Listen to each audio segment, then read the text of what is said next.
के फैसले हुए अभी आप बता रहे थे, आपने बहुत अच्छा मार्गदर्शन किया, लेकिन खाद लेने जाओ डीएपी यूरिया तो डीलर कहता था कि ये 2 बोतल ये भी ले जाओ। अब चाहिए हमें डीएपी और दे रहे हैं बोतल, और बोतल में भी सही है कि पेस्टिसाइड या दूसरी चीज, ये भी पता नहीं है।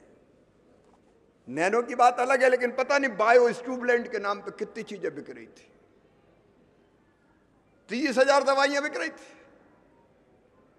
मैंने बुला के पूछा, भैया ये 30,000 दवाइयां बोतलों में बिक रही है, किसानों को पकड़ा रहे हो पैकेट बोतल, इनका कहीं वैज्ञानिक परीक्षण हुआ है कि इनसे कोई फायदा है? आप आज से चेहरे पर मुस्कुराहट आ गई तो मामा की जिंदगी सफल हो गई, और क्या चाहिए, बची खुची और निकल जाए सेवा में यार। तो दिन और रात इसी प्रयास में लगे हैं अपनी खेती को। और मैं फिर कह रहा हूं, अनावश्यक खाद नहीं डालना, नैनो का प्रयोग करें। नैनो के बारे में मैंने इफ्को को भी कहा था कि एकदम हमको प्रमाणित कर देना चाहिए। बीच में गलतफहमी थी कि 4%, 12% की 16%, वो विश्वास हिल गया था बीच में। तो वो मैं आपको ही योगेंद्र जी कह रहा हूं कि प्रयोग करके किसानों को बताएं कि ये नैनो है, इतना डालने से काम चल जाता और इतने पैसे बच जाते हैं। हम कोशिश करेंगे कि खाद की आपूर्ति ठीक हो, बाकी व्यवस्थाएं, जमीन अच्छी रहेगी, फसल अच्छी होगी क्या? नहीं होगी।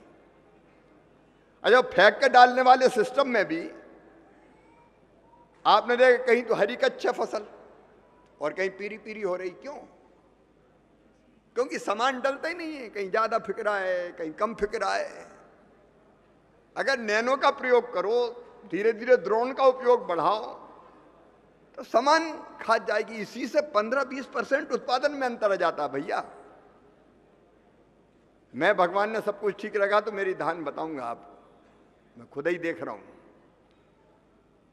और इन तरीकों से कर रहा हूं मैं। तो कम लागत में कैसे ज्यादा फसल हो, इसकी कोशिश करनी पड़ेगी।